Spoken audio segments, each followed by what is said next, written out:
tem uma programação sempre na primeira sexta-feira. A gente tem 19 pontos conectados, né? Com certeza algumas salas com mais pessoas. Eu gostaria de agradecer a presença de todos. Se vocês quiserem registrar a presença virtual no www.rut.rnp.br/presença, a senha é 02019 e ela fica liberada hoje mais ou menos durante o dia para vocês registrarem, tá? É uma maneira de a gente registrar quantas pessoas tem nos assistindo, quantas pessoas assistem, né, o SIG, e também no final do ano de a gente poder elaborar certificado de presença, tá? Então, se vocês puderem registrar lá, a gente agradece, até para a gente ter nossos indicadores de participação. Então, hoje a gente vai... Catarina, se você quiser conectar já. Vamos lá, a gente tem uma convidada especial que está lá em Portugal, então essa é uma ferramenta muito bacana, né, que a gente consegue compartilhar com pessoas de todo o Brasil, mas além disso consegue compartilhar com pessoas que não estão no Brasil, né? Essa é uma ferramenta muito potente hoje de educação continuada, de atualização. Então a gente acredita nesse potencial que o SIG tem de conseguir agregar pessoas, compartilhar experiências, saberes, né? E também de oportunizar, conhecer às vezes temas novos ou aprofundar ou mesmo, né, comparar com o que a gente anda fazendo nos nossos serviços e saber que a gente está no caminho, né? Eu acho que é sempre uma motivação a gente ver outros exemplos e onde os colegas estão chegando. Então, essa ideia é realmente de compartilhar experiências, né? Então, a nossa convidada hoje, ela é a Catarine, que vai falar desse grande desafio que a gente tem, né? Proposto pela OMS, medicação sem danos, como é que a gente consegue mensurar os eventos adversos relacionados a medicamento. Então, esse é sempre um ponto delicado dentro dos serviços, porque a gente tem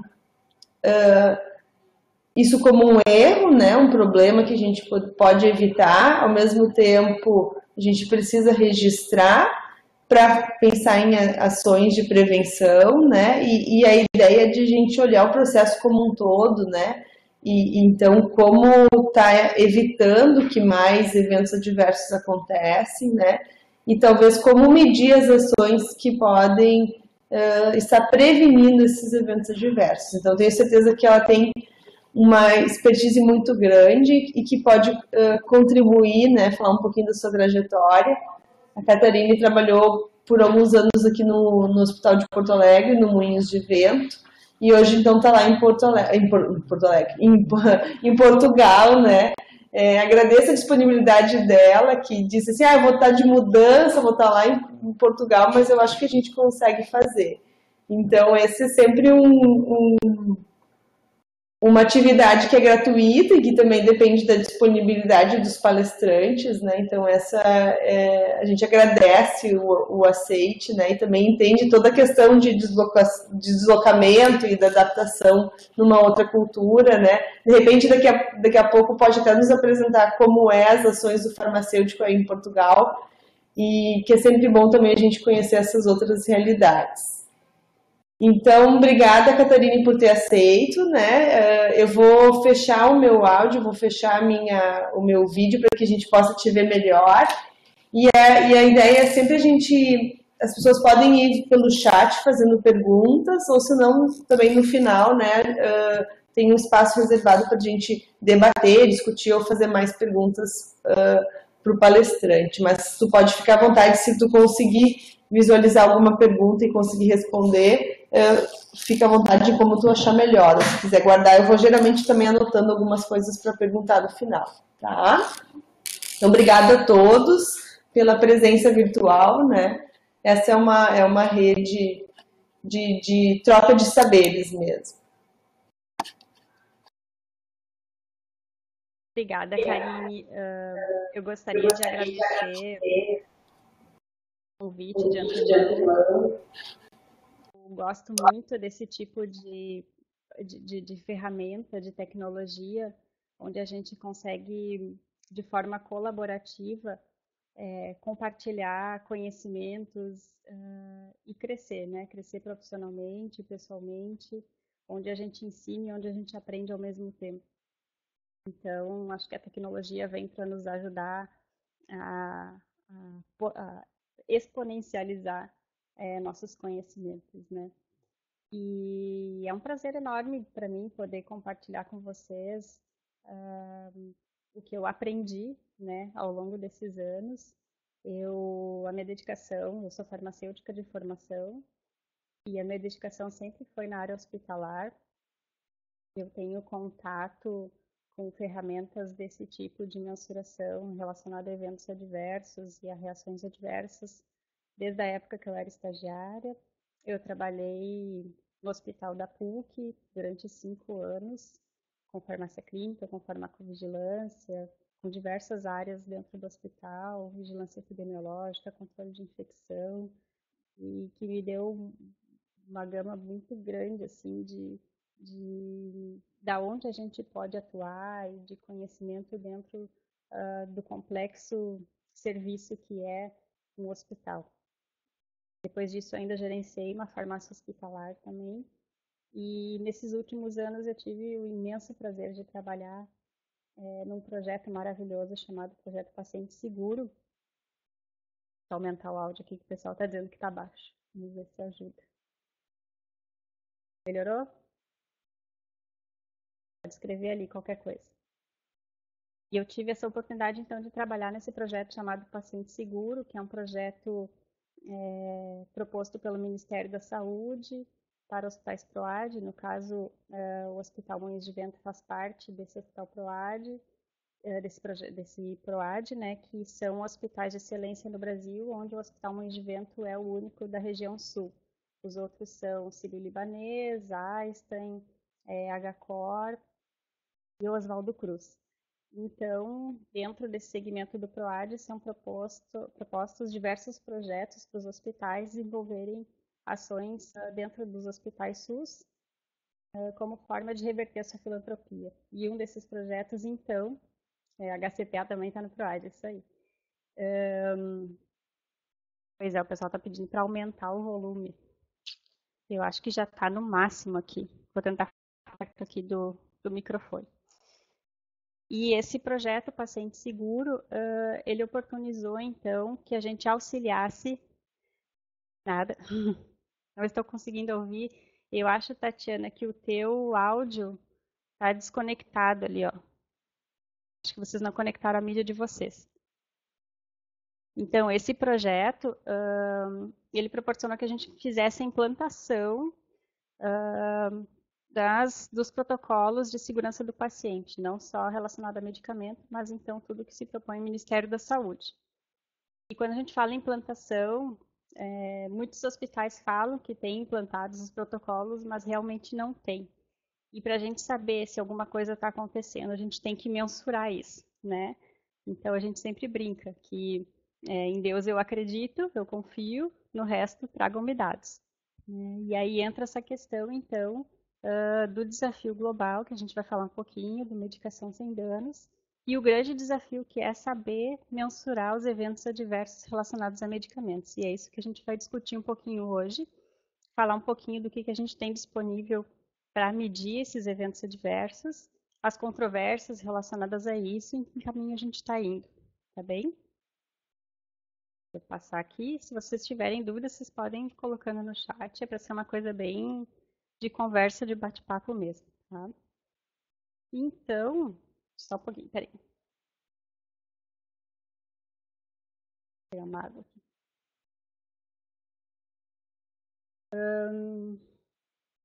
Falando um pouquinho de segurança do paciente, muitos vão olhar e vão dizer assim, ai, essa publicação tão conhecida, já tão bem descrita, e realmente ela foi o boom que voltou os profissionais da saúde para um olhar diferenciado com relação ao cuidado ao paciente, né, com relação à segurança do paciente. Então, não tem como falar de segurança do paciente sem falar dessa publicação que foi em 99, que os dados foram coletados em 99 e foi publicado em 2000. O que chama muita atenção é que é muito recente, né? Então, o nosso olhar para a qualidade e segurança do paciente teve um start muito recente, o que nos deixa um pouco perplexos com relação a isso. E aí vem os dados, então, publicados, alguns deles, publicados nesse livro, então, que muitos de vocês devem conhecer, que nos Estados Unidos, em torno de 98 mil indivíduos hospitalizados vão a óbito anualmente, isso naquela época publicado, e coloca também que cada 10 pacientes que ingressam no hospital, um pelo menos sofre algum tipo de dano. A partir disso, vieram algumas definições da Organização Mundial de Saúde, e isso é bem importante porque ainda há muita confusão circulando nesse projeto pelos hospitais do Brasil afora. A gente vê bastante confusão com relação a isso, do que é um evento adverso, né? Então, um evento adverso é um incidente que realmente causou dano ao paciente. E isso tem que estar muito claro para nós profissionais da saúde. E, a partir disso, nós consideramos a segurança do paciente um problema de saúde pública. Isso tem que estar muito claro para todos nós. E o nosso foco principal no trabalho de segurança do paciente é o dano zero. Muitos vão dizer que isso é uma utopia, e realmente sim, pode ser uma utopia, mas a gente tem que chegar no mínimo aceitável de risco e de dano aos pacientes. Alguns dados publicados mais recentemente mostram algumas coisas bem importantes, principalmente com relação a gastos relacionados aos danos que nós estamos causando. Aqui eu trago alguns dados relacionados à Europa, aos Estados Unidos, mas o que mais chama atenção, e é um dado mais recente publicado pela Organização Mundial de Saúde, é que anualmente a gente gasta em torno de 42 bilhões de dólares com relação aos danos que nós estamos causando aos pacientes, a correção desses danos que nós estamos causando aos pacientes. Isso com o que é mensurado, né? O que é mensurável. Bom, dentro dessa proposta, então, dos desafios globais da Organização Mundial de Saúde, sabendo que é uma organização, então, que abraçou a causa da segurança do paciente, e ela que, de certa forma, conduz essas ações, ela vem trazendo esses desafios, e o primeiro foi relacionado à higiene de mãos, e esses desafios vão acontecendo por períodos, o segundo da cirurgia segura, e agora vem esse que é extremamente, digamos, ousado, que é abordar as fragilidades, então, dos sistemas de saúde que levam a esses erros de medicação graves. E o desafio é reduzir em 50% os eventos adversos relacionados ao uso de medicamentos. O que eles propõem, então? Algumas práticas que façam ações corretivas nesses países que são membros da Organização Mundial de Saúde. E eles dividem essas intervenções em 5 etapas. E aí eu chamo a atenção para a primeira etapa, que é uma etapa extremamente importante e que é a que conduz as outras etapas a acontecerem, que é a que a gente vai abordar, então, do dia de hoje. Que a primeira é avaliar esses eventos adversos evitáveis. Isso é extremamente importante, a gente conseguir identificar os eventos que são evitáveis, a natureza da onde eles vêm, que forma é que a gente vai conseguir rastrear e monitorar eles. Depois nós vamos falar um pouquinho do que então a gente vem fazendo com relação a isso e que desafio enorme que é fazer já esse item número 1 que parece ser tão simples. O item 2 seria elaborar um plano de ação que abranja. Isso é extremamente importante, porque até então, dentro dos serviços de saúde, nós sempre trabalhamos com planos de ação corretivos, eventualmente preventivos, mas muitas vezes voltados para as instituições de saúde ou para profissionais de saúde. E dificilmente a gente engloba pacientes e familiares dentro desse contexto de elaboração, visando promover esses fluxos melhorados, né, com relação à compra, dispensação, prescrição e administração. Dentro dessa caminhada pelo Brasil afora, a gente tem visto, então, hospitais amadurecendo e trabalhando fortemente envolvendo paciente e família nesses fluxos, e o quanto que se ganha né, com relação à qualidade e segurança quando a gente tem a família envolvida, o paciente envolvido, dentro da elaboração, então, desses planos. Nós vamos falar um pouquinho a respeito disso. O terceiro item seria a promoção, então, de desenvolvimento de materiais educativos. Investimento em tecnologias e ferramentas. Isso eu gostaria de chamar a atenção porque a gente tem que tomar muito cuidado, né? Material educativo. Quantas instituições não investem em educação continuada, em desenvolvimento de material educativo, sem saber se realmente está sendo efetivo? Né? Investimento em tecnologias e ferramentas sem saber se está sendo efetivo. Tudo tem que ser mensurado e monitorado para ver se realmente está aumentando a segurança, não só de medicamentos, mas de qualquer outro, enfim, item que a gente está visando trabalhar no momento que a gente investe, faz um investimento em tecnologia, em ferramenta, em educação, em qualquer outra coisa. O item 4, então, é promover o envolvimento de parceiros com indústrias, parceiros como as farmacêuticas. Isso é bem legal que a Organização Mundial de Saúde se propõe a fazer, porque geralmente a indústria farmacêutica fica fora disso, né? Então, eles colocam como um item importante e imprescindível para a gente trabalhar. E o item 5, que é, para mim, um dos mais interessantes e que mais a gente tem trabalhado quando a gente fala em implementação de protocolos de segurança, que é empoderar pacientes e cuidadores, né? Além da família, obviamente. Porque quando a gente fala em educação em saúde, quando a gente fala em autonomia dos pacientes e da família, é extremamente importante esse envolvimento. E a gente vê que diversas instituições, diversos profissionais não estão preparados para fazer esse tipo de educação, né? Há muita confusão também com relação a qual é a responsabilidade, ou então a transferência de responsabilidade do que é atividade do profissional que está sendo repassada para o paciente ou para a família e vice-versa, né? Então tem que ter um trabalho muito cuidadoso com relação a isso, mas o paciente empoderado, o paciente que sabe o que está acontecendo, o paciente que entende, né? Falando especificamente de medicamentos, a gente vê instituições que tiveram, por exemplo, a proposta de entregar prescrição médica para o paciente acompanhar o momento da administração, o horário, a dose. Então, a gente está falando em o paciente entender o que está acontecendo com a sua saúde, né? E alguns itens também que eles chamam a atenção para, no momento de se trabalhar, utilizar como gatilhos de cuidado, né? Então, obviamente, automedicação. A gente não está falando só de hospitais, mas nós estamos falando de saúde em geral. Os nomes semelhantes, porque são, isso já está descrito na literatura, o potencial risco, então, de eventos adversos relacionados a isso. Obviamente, também eles comentam que locais como hospitais têm um risco muito maior de eventos adversos do que ambulatórios, então o cuidado tem que ser maior e o foco tem que ser maior na atenção terciária.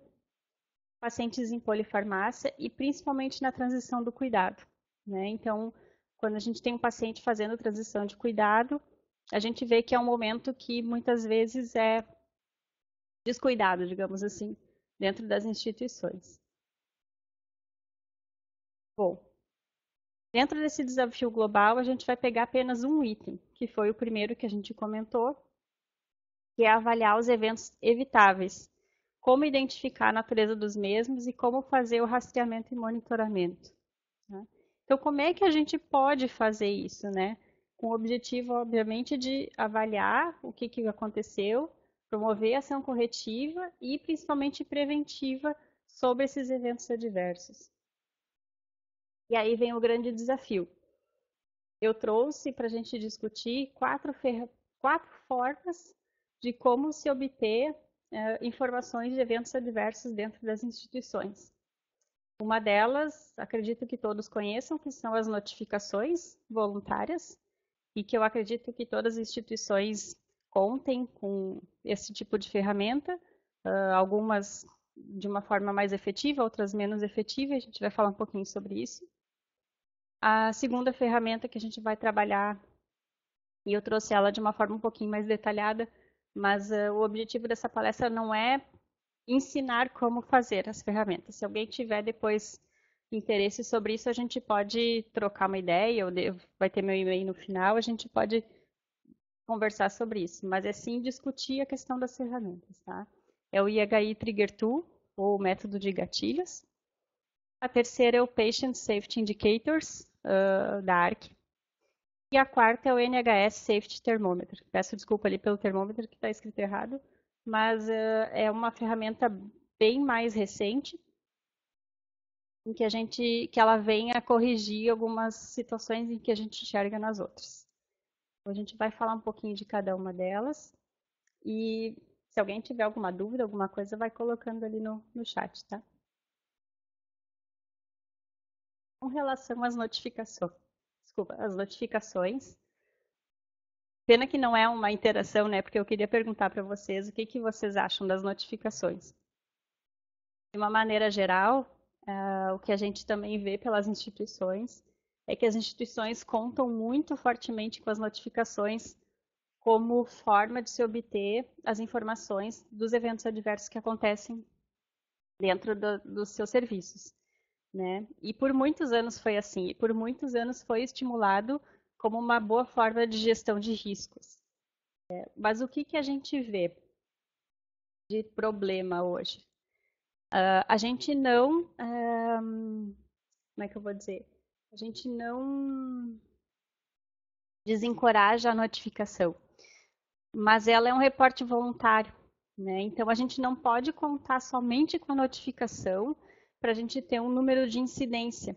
Por justamente ela ser um reporte voluntário, ela vai oscilar, né? Então ela não vai me dar uma incidência real do que está acontecendo na instituição. Eu não posso me basear nesse número para eu dizer o que está acontecendo de casos novos referentes a evento adverso. Por quê? Por exemplo, se eu faço um treinamento com relação à lesão por pressão, notificação, gestão de risco, naqueles primeiro mês, 2 primeiros meses, vai aumentar a notificação. Depois, volta ao número normal. Se eu faço um treinamento como líder intermediário para minha área, naquela área vai começar a notificar mais. Significa que está acontecendo mais evento adverso? Provavelmente não, provavelmente a equipe está mais sensibilizada a fazer isso, né? Se eu tenho uma instituição onde eu tenho uma cultura punitiva muito forte, é uma instituição que não vai notificar, né? E aí entra a questão da cultura de segurança da instituição. Então, instituições que têm uma cultura de segurança mais madura vão ser instituições que notificam mais. Mas justamente por ser voluntário, não necessariamente vai representar o número real do que está acontecendo. Então, o que a notificação hoje representa com relação à segurança do paciente? A gente estimula e a gente quer que as notificações aconteçam, principalmente para reporte de evento adverso grave, e principalmente como um termômetro, como uma medida da cultura de segurança dessa instituição, né? Da cultura punitiva, para a gente entender. Microfone aberto.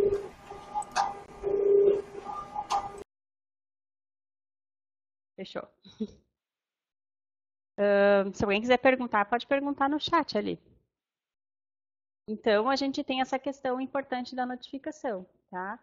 Que a cultura, se a instituição trabalha de uma forma muito punitiva, que ela não consegue analisar se realmente houve uma situação de negligência ou imprudência, ou então se foi falhas de processo em que levaram a acontecer um incidente com dano ou sem dano, enfim, tem que avaliar a questão da instituição para ver o que significa aquele número de notificação, tá? Então, a notificação hoje, para nós, ela significa duas coisas. Reportes graves, que é importante porque chega no momento que aconteceu e a gente consegue atuar sobre isso. E a cultura de segurança da instituição, é um termômetro da cultura de segurança da instituição. Mas, como medida né, de eventos adversos, ela não serve mais para a gente. Tá? E aí, a partir disso, desse entendimento que a gente teve com relação à notificação, se persegue uma forma de como mensurar de uma forma adequada os eventos adversos relacionados a medicamentos. O que a gente pode fazer? Então surgiu o Trigger Tool.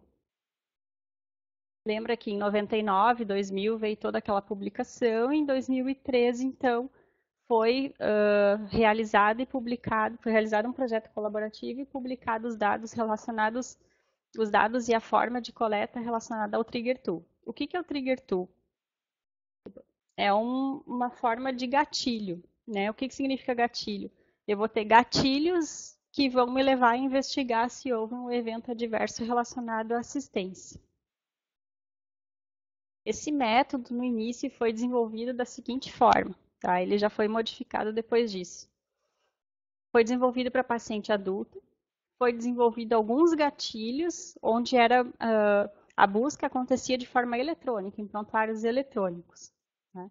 E houve toda uma discussão, e a isso a gente pode fazer a transposição para o Brasil de uma forma muito clara, que esse método não serviria para muitos hospitais nossos, por exemplo, onde a gente não tem prontuário eletrônico, onde a gente ou tem prontuário eletrônico, mas nem tudo está eletrônico, nem todos os documentos estão eletrônicos, ou então que os dados não são suficientes, né? Então veio toda essa discussão e o método foi aprimorado não, retroagiu, digamos, para ser feito de forma manual, de forma com que qualquer instituição pudesse fazer. Essa ferramenta ela foi desenvolvida, essa ferramenta de gatilhos, não só para medicamentos. Ela tem diversos módulos, onde ela busca diversos tipos de eventos adversos. Então, ela, por exemplo, consegue avaliar eventos adversos relacionados ao cuidado intensivo, ao cuidado de emergência, à maternidade, bem específicos, e tem um módulo específico de medicamentos, o que torna ele customizável. Então, por exemplo, se eu estou fazendo uma busca só relacionada a eventos adversos de medicamentos, eu uso só esse módulo relacionado a medicamentos, de gatilhos de medicamentos. Tá? E ela tem uma forma de coleta validada. E isso é extremamente importante. Por quê? Se vocês forem olhar depois, buscar por Trigger Tool na literatura, vão ter diversos estudos publicados com diversos dados em que a gente não pode comparar eles. Por quê? Porque não se usa o método da forma correta. Como é que é esse método? Depois também, quem tiver mais interesse em querer fazer e aplicar, enfim, a gente pode conversar melhor. Mas o método, ele é, de certa forma, simples. Ele é retrospectivo, tá? E isso torna, de certa forma, um problema, porque a gente vai pegar um evento que já passou. A coleta é feita com 20 prontuários no mês, tá? Independente do tamanho da instituição. Então, a gente pega 10 prontuários nos primeiros 15 dias e 10 prontuários na segunda quinzena. Os prontuários são fechados, ou seja, o paciente já teve alta, está fechado, está no SAMI. Tá? 20 minutos para o prontuário. Então, não interessa se o prontuário é fininho ou um prontuário gigante. Eu vou gastar 20 minutos contados no relógio procurando eventos, gatilhos, na verdade, dentro desse prontuário. Tá? O paciente tem que ter permanecido pelo menos 24 horas na instituição. Então, tem que ter fechado pelo menos um dia de internação na instituição. Somente pacientes adultos. E excluir pacientes que estão em algum tipo de reabilitação ou paciente psiquiátrico, porque não existem gatilhos nessa metodologia para paciente psiquiátrico. Então, a partir disso, essa ferramenta ela tem esses gatilhos, a gente vai falar depois deles, quais são, mas ela não permite, por exemplo, não é que ela não permite, ela não prevê identificar qual é o evento adverso que, por exemplo, eu podia ter prevenido de ter acontecido, ou qual que era inevitável. Tá? O que, se a gente voltar lá para o desafio global da Organização Mundial de Saúde, já não serve. Mas, se a gente olhar os estudos na literatura, a maioria deles pega o evento e faz essa avaliação. o que foge da ferramenta, tá? Porque a ferramenta ela não tem esse objetivo de avaliar o que é prevenível e o que é inevitável. E ela somente inclui eventos adversos relacionados à prestação de cuidados. O que significa isso? Por exemplo, se um paciente fez uma cetoacidose diabética porque ele fez uma hiperglicemia, porque não deram insulina para ele, ou seja, por uma omissão de cuidado, isso não entra num evento adverso pela ferramenta. Então, isso vai entrar depois numa grande discussão do desenvolvimento de uma outra ferramenta que a gente vai ver mais a seguir, mais à frente. Omissão de cuidado que gera evento adverso não é contabilizado pelo Trigger Tool.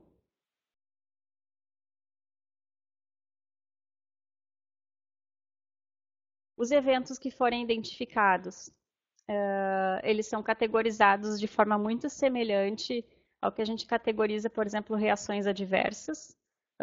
Só que a gente segue só a categoria, obviamente, do que causou dano, né? Porque a gente está avaliando evento adverso. Então, dano temporário, que necessitou uma intervenção, que necessitou uma internação ou prolongamento da internação, dano permanente, dano que precisou de uma intervenção para manter manutenção da vida, ou então que causou óbito.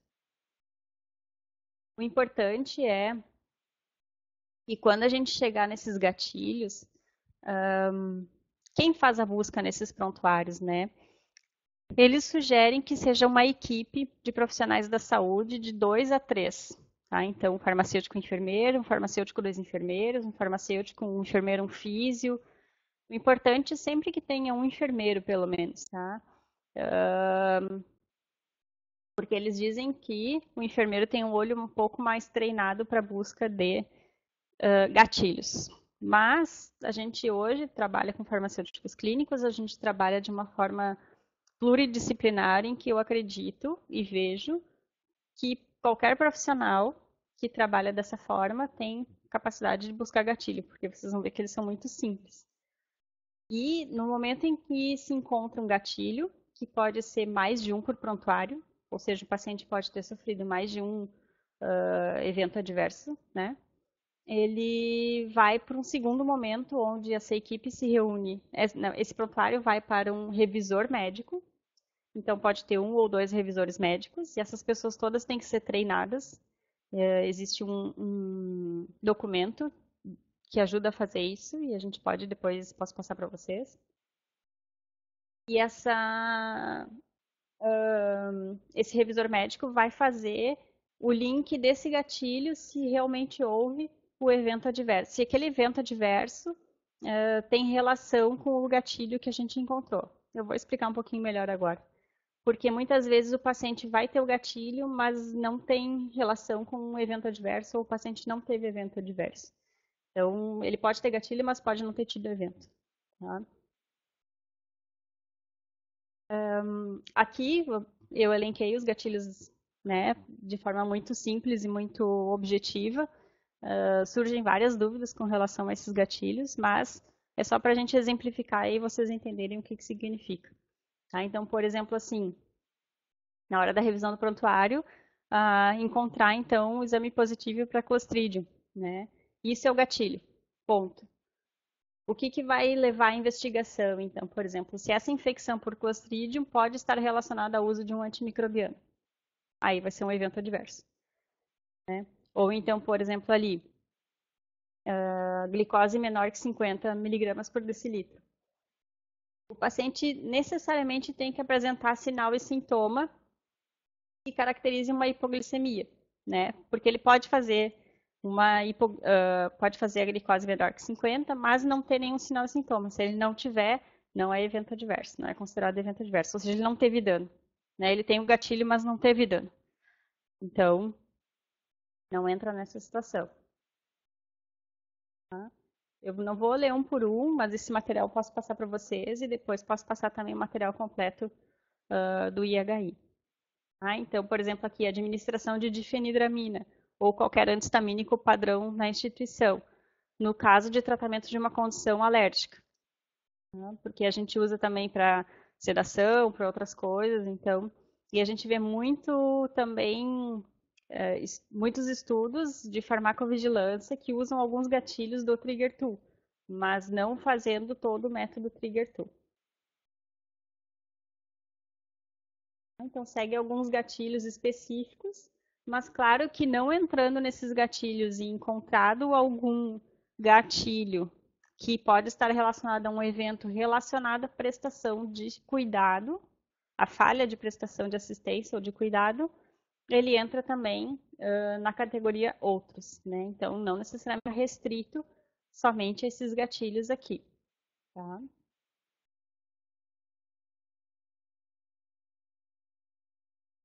E aí, depois do desenvolvimento dessa ferramenta, foi feito um estudo colaborativo em que foi visto que o uso da ferramenta aumenta em 50 vezes a captação de eventos adversos relacionados à notificação voluntária, o que tornou a ferramenta queridinha dos profissionais da saúde, né? Porque a gente consegue captar muito mais evento adverso através de uma ferramenta validada.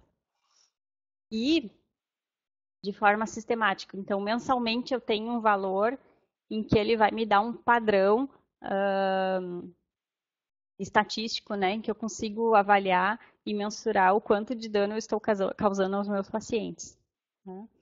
E nesse estudo também mostra a possibilidade, então, de customizar essa ferramenta, né, somente para evento adverso medicamentoso. Então, não necessariamente eu preciso buscar eventos relacionados ao cuidado de enfermagem e a outras coisas que o Trigger Tool original tem.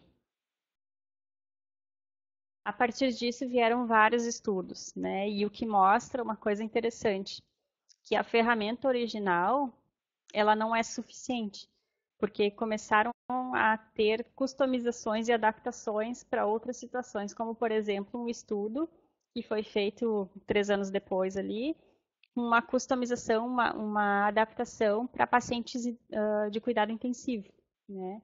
Então eles avaliaram, fizeram uma adaptação e conseguiram aplicar essa ferramenta no formato Trigger Tool e viram que a cada 100 dias de internação do paciente internado, em torno de 16 eventos o paciente sofre. Né? Outro segmento que tão logo teve também necessidade de desenvolvimento de uma ferramenta foi a pediatria, então também tem esse estudo que tem um Trigger Tool desenvolvido para paciente pediátrico, para quem trabalha com paciente pediátrico, então sentiu a necessidade de adaptar, principalmente com relação a valores de referência de exames laboratoriais, sinais e sintomas, né? Alguns medicamentos também são diferentes, tem essa publicação. Na oncologia também foi revisto os gatilhos e foram aplicados e viram que ao longo de um ano, em torno de 46 eventos adversos a cada 1.000 pacientes dia, ou então 42,4 eventos adversos a cada 100 admissões. Então, a cada 100 pacientes admitidos, em torno de 42 eventos adversos acontecem. E um outro segmento que no Brasil é um pouco esquecido, mas que em outros países é bem explorado, que é a atenção primária, né? Que então tem alguns estudos mais recentes saindo com essa tratativa, né, de cuidar do paciente de atenção primária e até secundária nos países que tem essa modalidade. Então tem um estudo ali de 2009, então que a cada 48 consultas ocorre pelo menos um evento adverso, sendo que mais da metade são relacionados a medicamentos, o que nos chama a atenção que a gente realmente tem que fazer alguma coisa a respeito disso.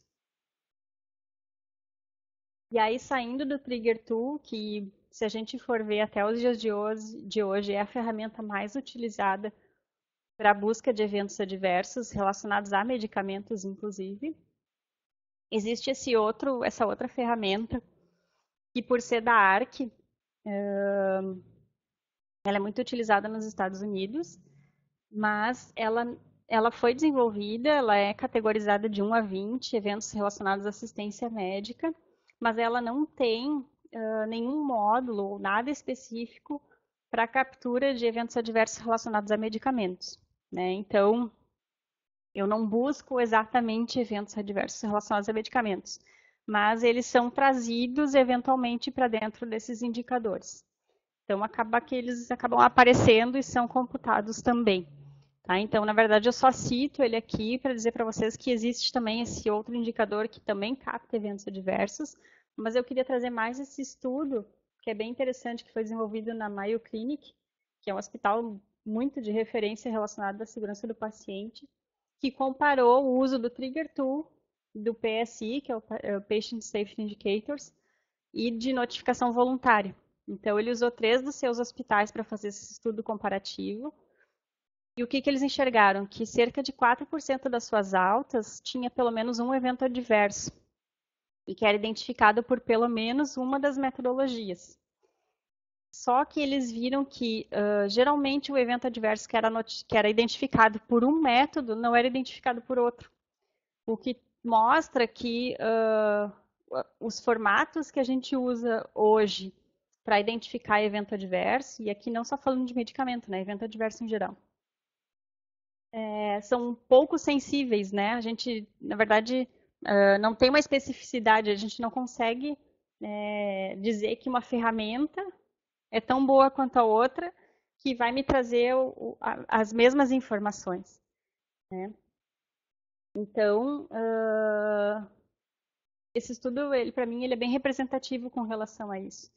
E dos eventos adversos identificados por essa ferramenta, pelo PSI, geraram apenas 6% de notificações voluntárias, o que também é bem significativo, né? O que mostra a fragilidade das notificações voluntárias. E aí eu queria chegar nessa ferramenta que ela é muito recente, que foi uma ferramenta que a gente aplicou nesses hospitais do projeto Paciente Seguro. E a ferramenta que a gente aplicou, na verdade, ela não é relacionada a medicamento. A gente testou a ferramenta para identificar lesão por pressão, prevalência de lesão por pressão e prevalência de quedas. E foi muito importante usar elas porque mostrou que ela é efetiva para esses 2 eventos adversos.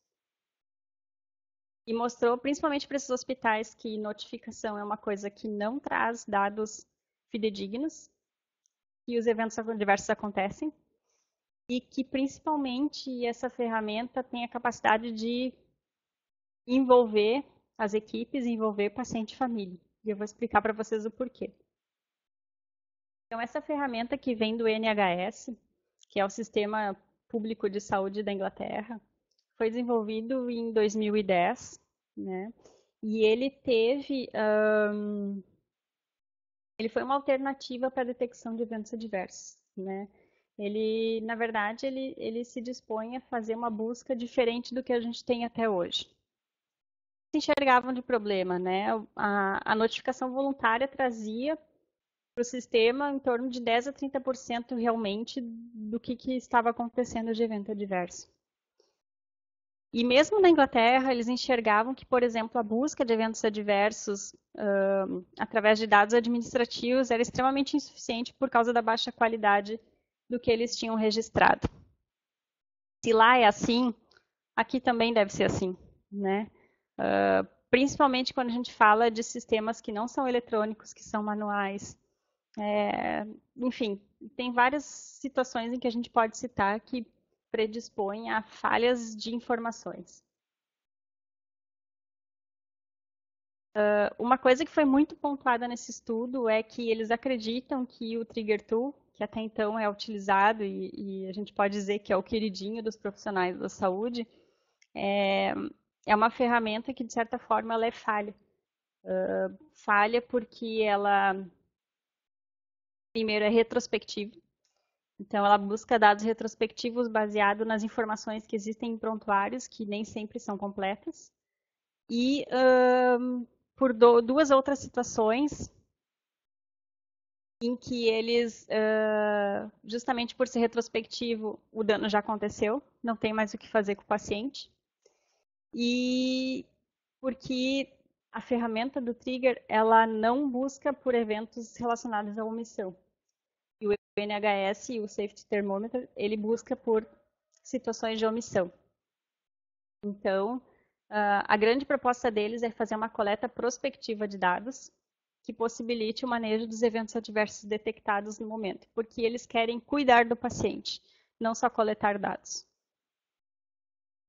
Então, na primeira versão, foram desenvolvidos termômetro. E o que significa o termômetro, na verdade? O termômetro ele é um indicativo, né? Um indicativo de o quanto de não danos nós estamos causando no paciente, né? Então, eles desenvolveram os primeiros termômetros para identificar lesão por pressão, quedas, infecções urinárias de pacientes em uso de catéter e de tromboembolismo venoso. Isso em 2012. O objetivo principal é o harm-free, né? Então, assim, o quanto dos nossos pacientes não estão sofrendo dano. É isso que eles querem saber. Então, a partir do termômetro, eles querem dizer o quanto o cuidado assistencial deles é livre de danos, de causar danos. E ele traz uma prevalência, né? Então, originalmente, mensalmente, é feito um ponto de coleta, que se prevê, então, a avaliação não somente do prontuário. Inicialmente, chega-se no prontuário para ver se o dado existe. Não existindo o dado, é feita uma avaliação junto ao profissional da saúde. Então, por exemplo, falando de queda, né? Lembrando que o evento adverso queda, a gente fala em queda ou quase queda. E isso é importante porque a gente começa a trabalhar também a questão de educação de profissional e paciente. Então, no momento que a gente está fazendo a coleta, a gente já está podendo ter a oportunidade de fazer uma educação em loco. Então, a gente vai até a unidade, faz a coleta do registro no prontuário do paciente. Se naquele momento, naquele dia, e aí no caso do termômetro de quedas, ele considera aquele dia e 72 horas antes o que aconteceu com o paciente, então ele considera mais ou menos 3 dias, né, daquele ponto de coleta. Então, se naqueles 3 dias houve alguma queda ou quase queda, se no prontuário não tem nada registrado, a gente vai até o profissional da saúde e pergunta, qualquer profissional que esteja acompanhando o paciente. Se o profissional disser que não houve queda ou que ele não sabe, a gente vai até o paciente. E aí, com o paciente, a gente consegue oportunizar, então, uma educação do paciente, dizer o que é a queda, em que momento pode acontecer, o que é a quase queda, e naqueles momentos a gente muitas vezes consegue ouvir bons relatos em que jamais a gente conseguiria no prontuário ou até com o profissional da saúde, né? A gente também se oportuniza muitas vezes de esclarecimentos. Tenho certeza que muitas das instituições de vocês usam, por exemplo, pulseira identificativa de risco de queda. A gente fez uma vez uma pesquisa numa instituição que foi fantástica, em que a gente foi perguntar para os pacientes o que era pulseira. E era uma pulseira vermelha que identificava o risco de queda. E muitos deles não sabiam o que era. E não só não sabiam, mas tinham várias teorias sobre isso. Então, alguns diziam que quem tinha pulseira vermelha era parente de algum diretor do hospital, ou então era paciente que incomodava, ou então tinha assim muitas coisas. Então, isso mostra o quanto muitas vezes a nossa comunicação é falha com o paciente. E esse tipo de contato no momento de uma coleta de dados, ele é muito valioso. E foi nesse momento que eles viram o quanto é importante tornar a coleta de dados uma boa ferramenta de envolvimento de profissional, paciente e família, não simplesmente numa coleta de dados, mas sim na importância disso para a segurança do paciente.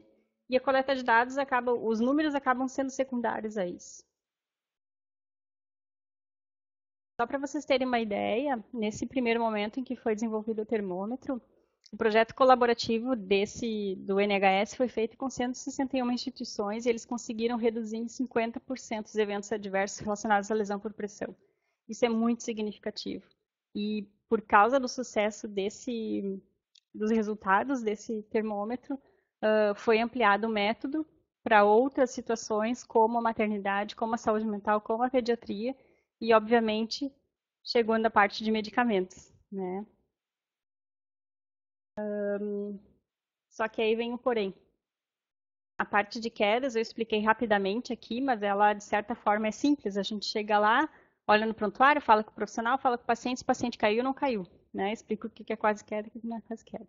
Quando a gente fala de medicamentos, o processo é um pouco mais complexo, né? Então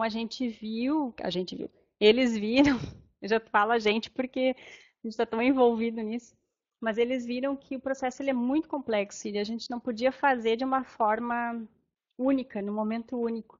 Então eles dividiram em 3 etapas.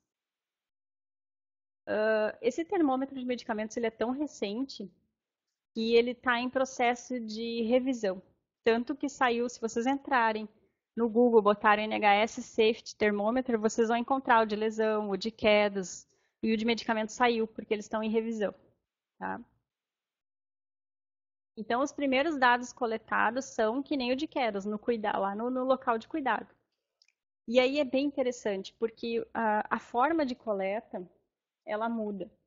Ela desconstrói aquela questão da coleta feita pelo gestor de risco, feito pelo time da gestão de risco, pelo não sei o quê, porque a coleta de dados é da gestão de risco, a coleta de dados é do controle de infecção, sabe aquela coisa nominal de alguém? Não, a coleta de dados é feita por quem cuida do paciente. Então, quem faz é o enfermeiro líder da unidade, pode ser o enfermeiro assistente da unidade, pode ser o farmacêutico. Tá? É importante que isso esteja bem alinhado e essas pessoas que fazem essa coleta de dados esteja bem alinhado. Isso também para os outros termômetros funciona dessa forma. Então, nesse primeiro passo, o que são verificados? Então, se o paciente tem o documento relacionado à verificação se ele tem algum tipo de alergia ou não, se teve a conciliação medicamentosa nas primeiras 24 horas da admissão, que coisa que o trigger não vê, né? Se teve alguma omissão de dose nas últimas 24 horas, desculpa.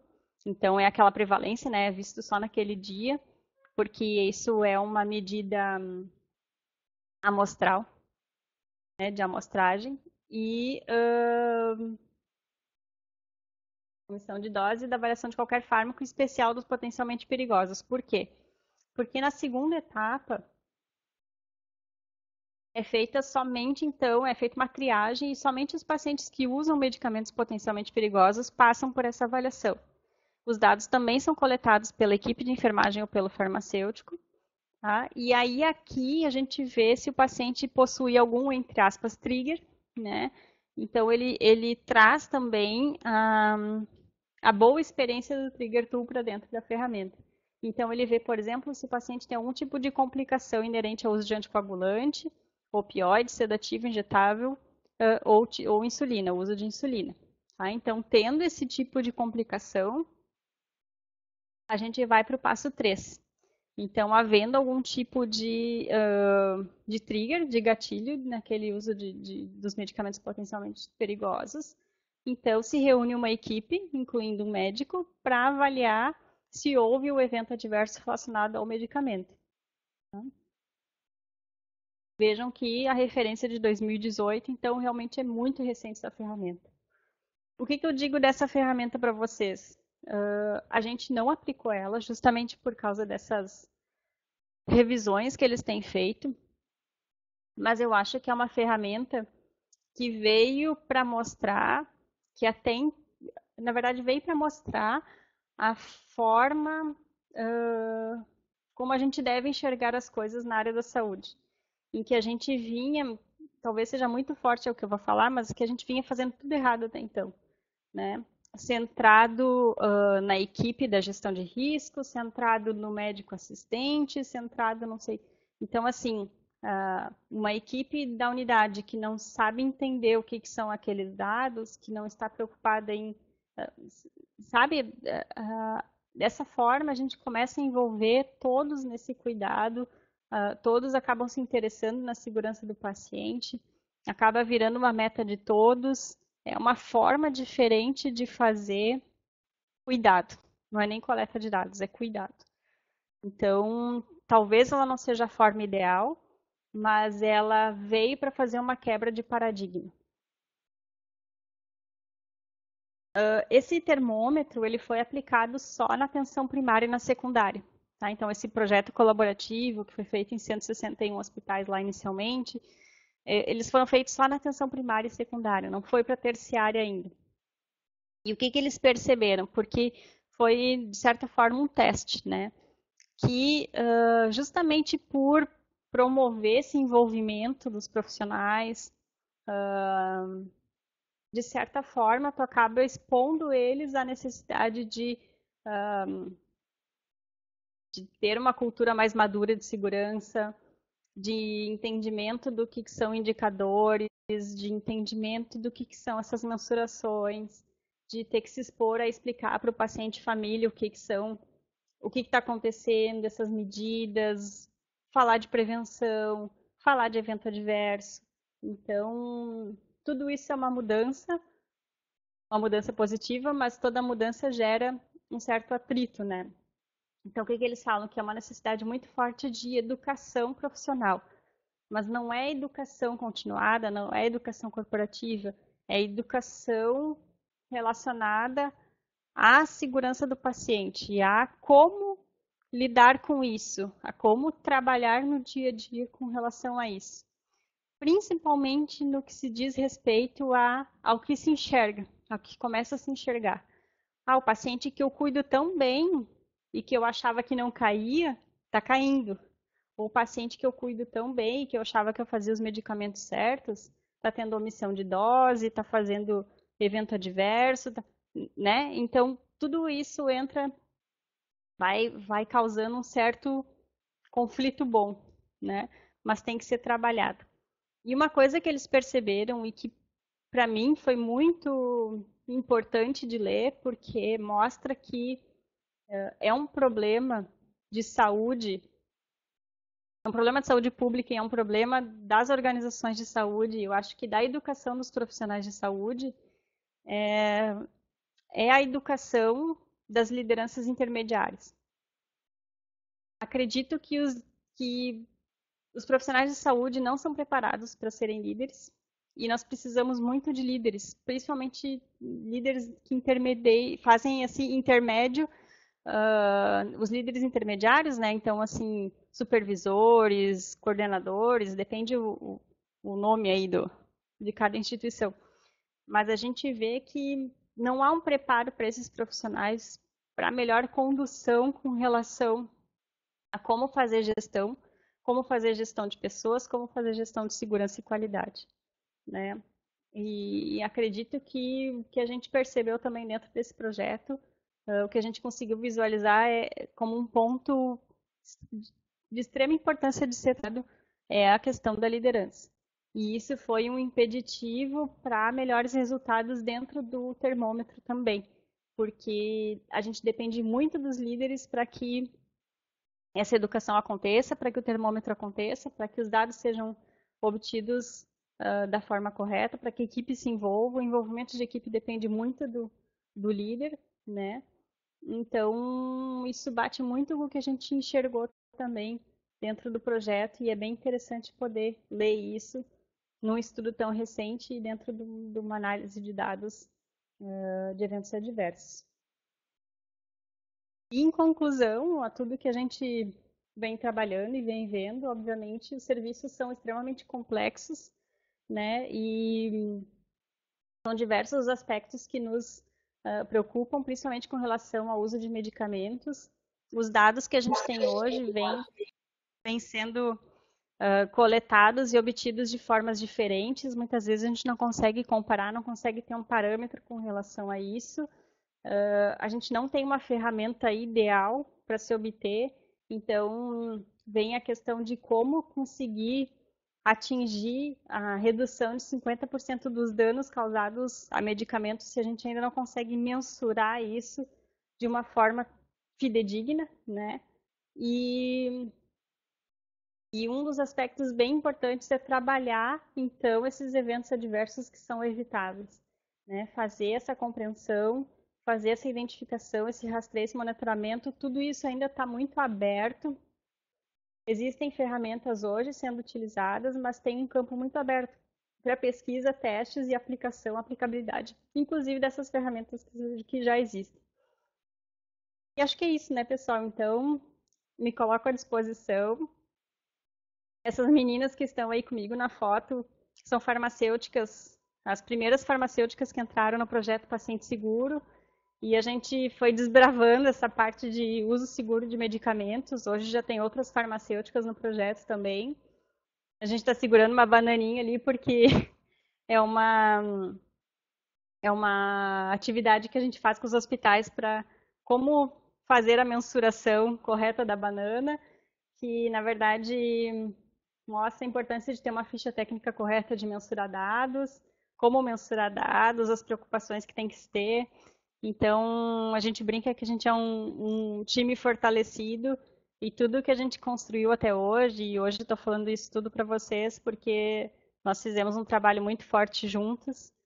E estou à disposição, meu e-mail está ali embaixo. Quem quiser material, essa apresentação também vai ficar à disposição. E podem mandar perguntas ou no chat, eu não sei se dá para entrar aqui também no áudio. Foi um prazer falar com vocês.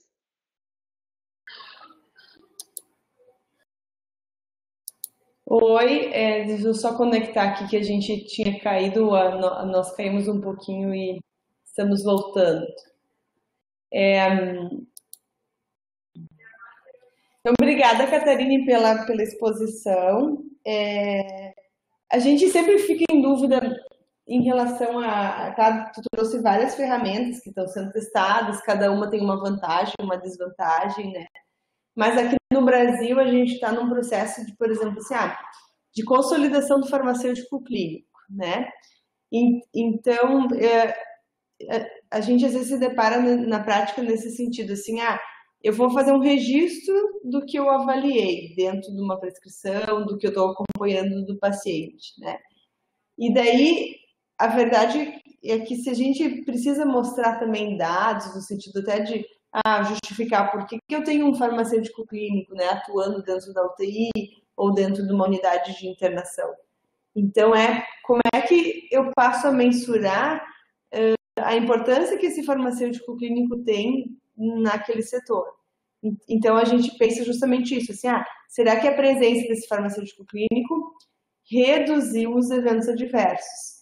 Então, assim, se alguma dessas ferramentas que tu tem, assim, na prática, conseguem ajudar nessa mensuração, assim, como é que eu posso saber que aquela avaliação de prescrição que impediu uma administração de um medicamento pela forma inadequada ou diminuiu a administração de um medicamento que o paciente tinha alergia. Então, assim, nesse tipo assim, de prospectivo, eu consigo avaliar essas intervenções do farmacêutico clínico em reduzir dano ou reduzir, né, evento adverso no paciente? Não sei se tu tem alguma prática, alguma discussão disso. Vocês estão me ouvindo? Acho que sim, né? Sim. O que a gente viu pelo país afora, tá? Muitos farmacêuticos clínicos, muitos serviços de farmácia clínica desenvolvendo alguns materiais para mensurar as suas atividades. Então, por exemplo, assim, o quanto o farmacêutico clínico tem de prestação de serviço, digamos assim. Agora, por exemplo, assim, falando em evento adverso, né? O que a gente tem de ferramenta hoje é isso. Então, por exemplo, assim, se tu quiser, o que a gente teve de experiência? Teve um hospital, pegou e fez o seguinte, pegou a ferramenta Trigger Tool e aplicou só nos pacientes que passaram e tiveram internação na UTI. Porque eles acreditavam que, por exemplo, eles tinham problemas relacionados à sedação na UTI. Então, eles começaram a mensurar o Trigger Tool na UTI e começaram a fazer uma linha de base. O que significa isso? Eles começaram a fazer o Trigger Tool e começaram a ter, por exemplo, porque tem formas de mensurar, que é por 1000 pacientes dia ou a cada 100 admissões, enfim, eu posso passar o material para vocês. E aí eles começaram a fazer algumas intervenções lá dentro, baseado no que eles acreditavam que eles estavam tendo de problemas, fazendo alguns testes. E continuando mensurando o Trigger Tool. E eles conseguiram ter uma redução com relação aos problemas de sedação nas mudanças que eles efetivaram lá dentro. Então, eu acredito que quando a gente fala, por exemplo, assim, se a farmácia clínica está sendo efetiva na redução de eventos adversos, a gente tem que usar uma ferramenta que mensure eventos adversos. E o que a gente tem validado hoje no meio hospitalar é o Trigger Tool. Uhum. Tá. Então, eu acredito que se vocês podem fazer isso, por exemplo, assim, eu tenho farmacêutico clínico na UTI. Então, vocês podem, por exemplo, fazer seleção dos prontuários de pacientes 20 prontuários por mês de pacientes que internaram na UTI e aplicar o Trigger Tool e fazendo essa medida. E conforme vocês forem trabalhando na farmácia clínica, teoricamente, isso é para ir diminuindo ou para se manter dentro de um patamar aceitável. Tá, bacana. Tem um monte de pergunta aqui, acho que a gente pode começar a olhar também, assim. Então, gostaria de saber em que momento é feito a parte 3 do NHS, após quantas horas da parte 1?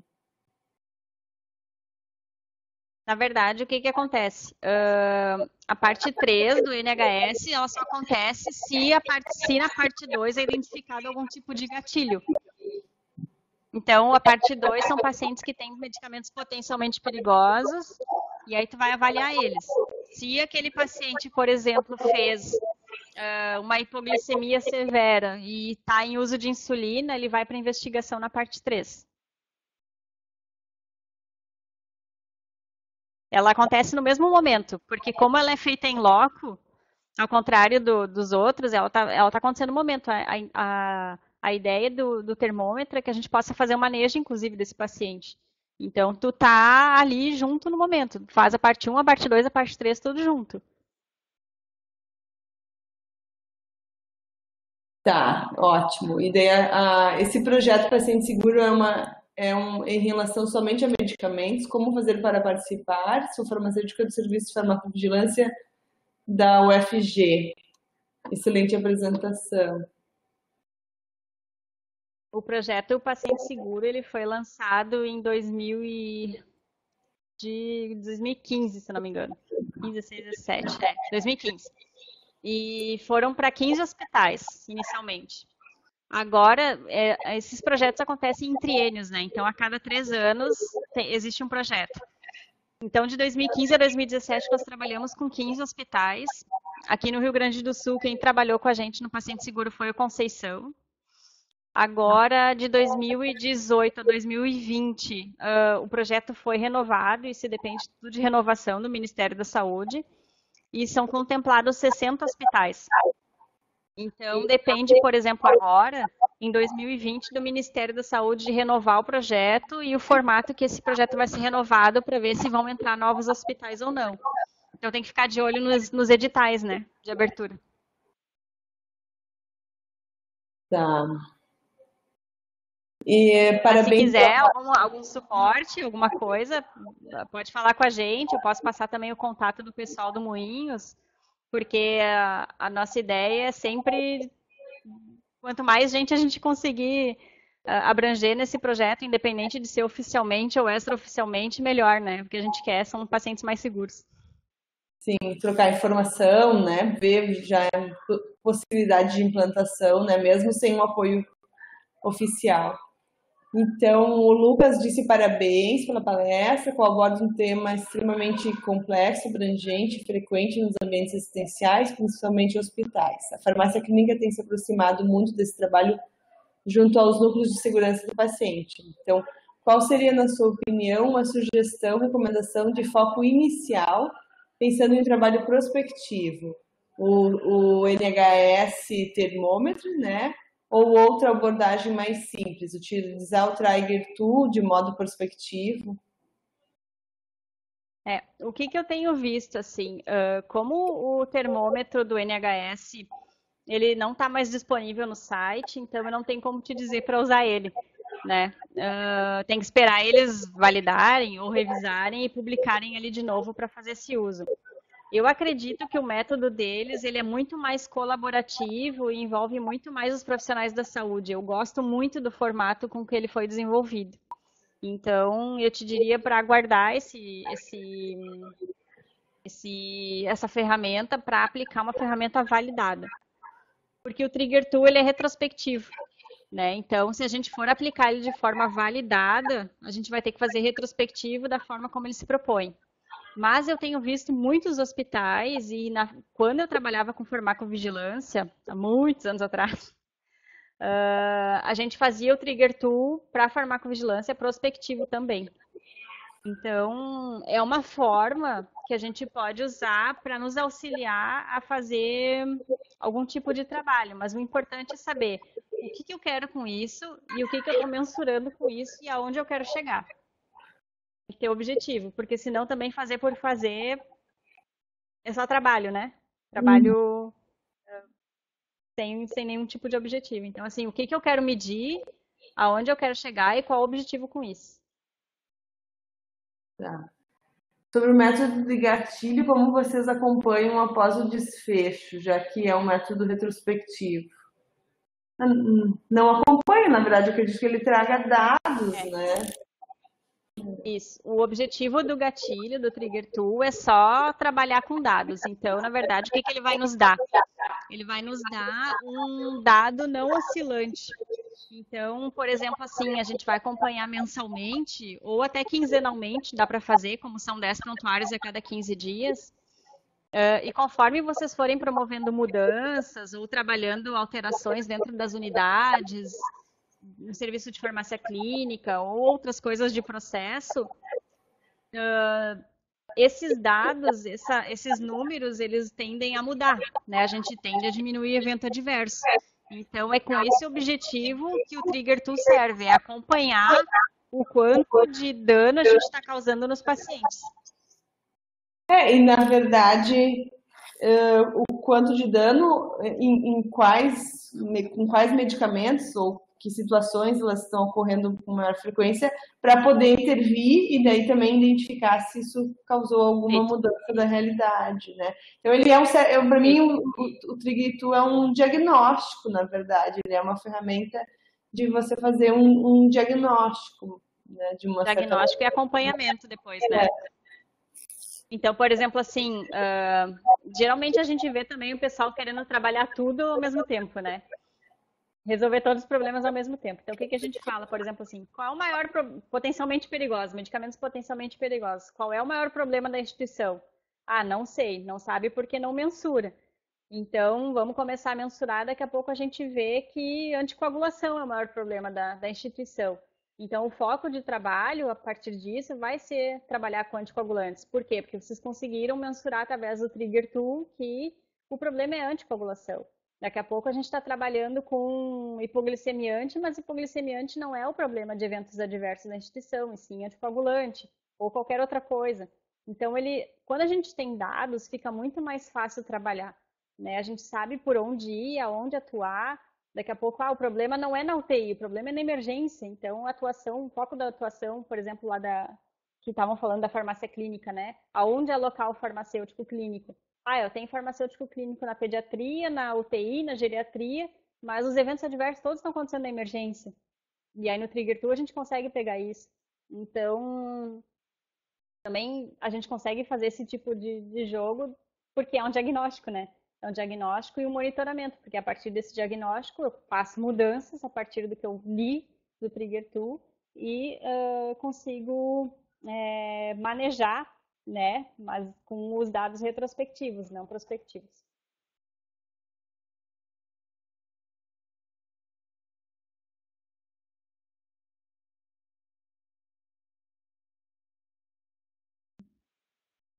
Mais coisa aqui, né?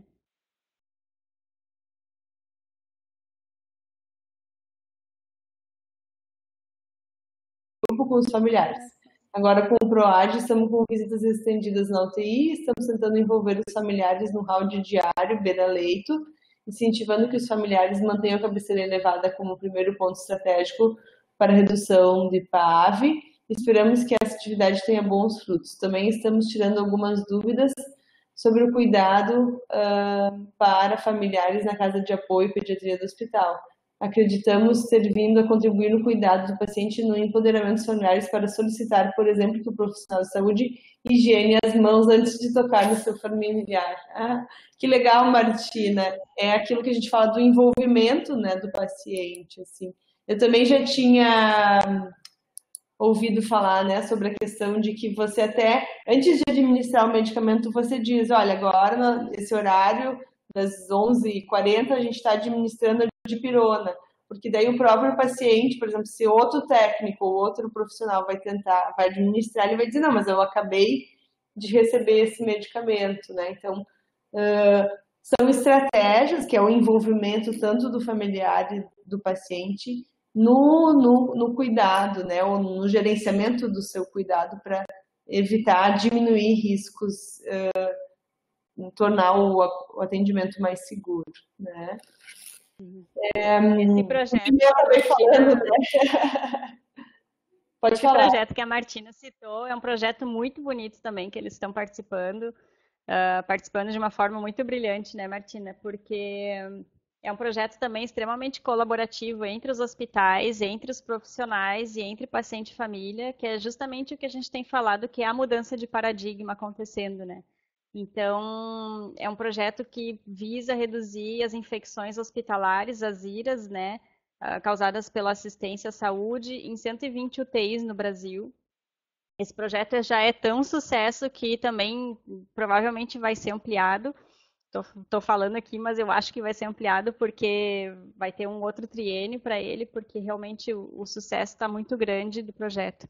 Então, fiquem atentos porque talvez abra um novo edital para quem quiser se inscrever. São as UTIs que participam e o objetivo é reduzir em 50% as infecções, as IRAs dessas UTIs. E realmente o que faz a grande diferença é o envolvimento dos profissionais, é o envolvimento da Martina, né? É envolver os pacientes, os familiares, e quando a gente começa a trabalhar dessa forma, a gente vê coisas maravilhosas acontecendo.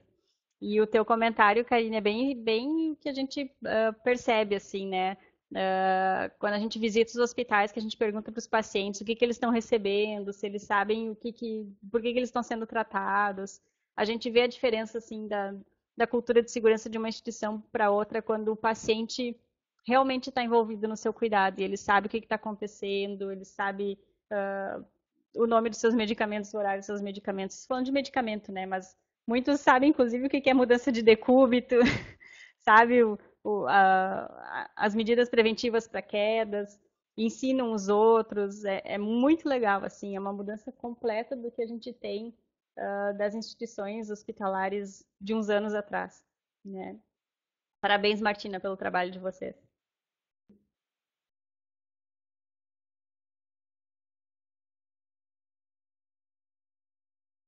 Acho que está desligado o teu microfone, Karine.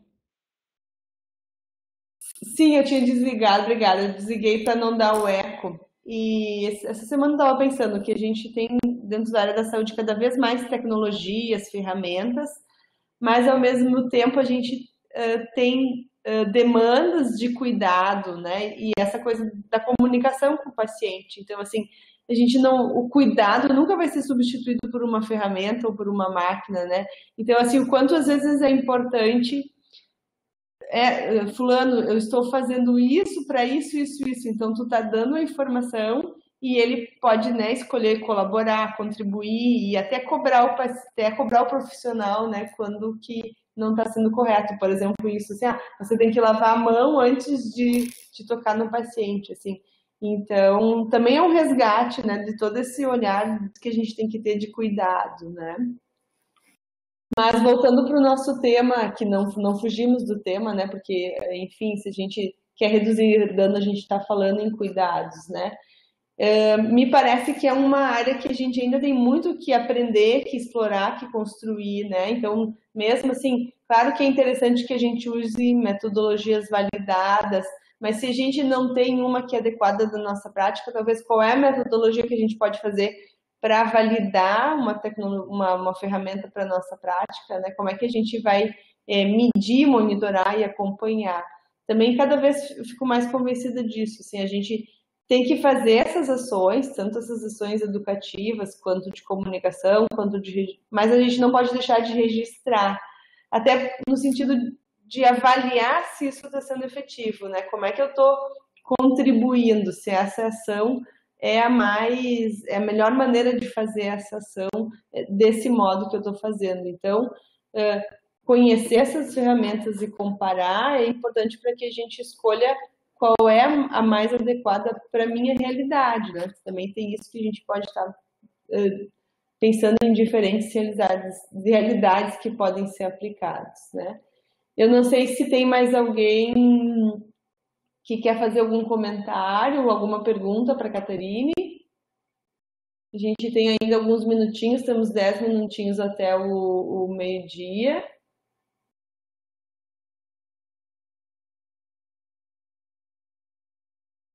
Quase 4 da tarde.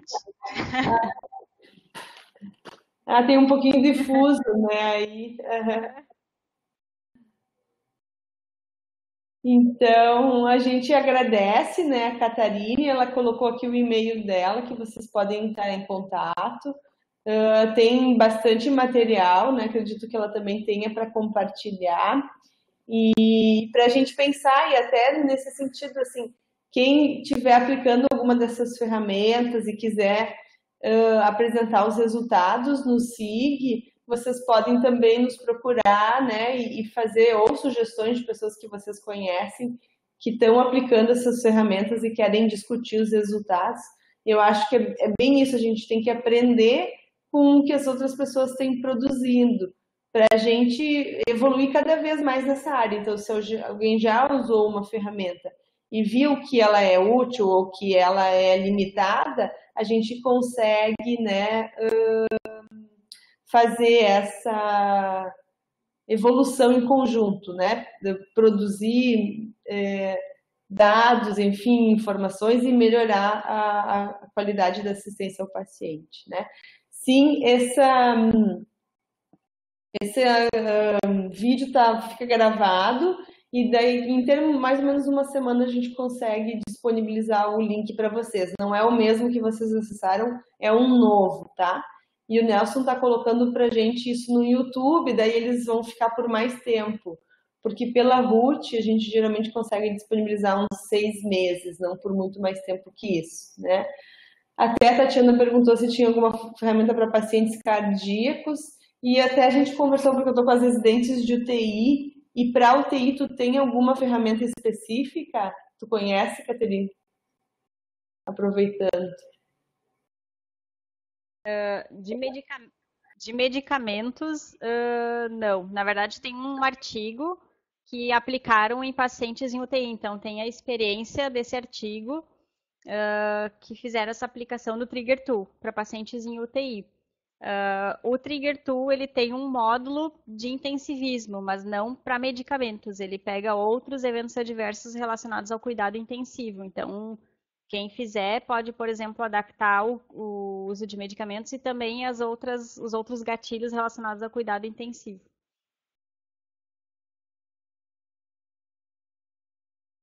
Tá bem, obrigada, Catarina, muito obrigada, né? Sucesso na tua jornada aí em Portugal e uma boa adaptação, né?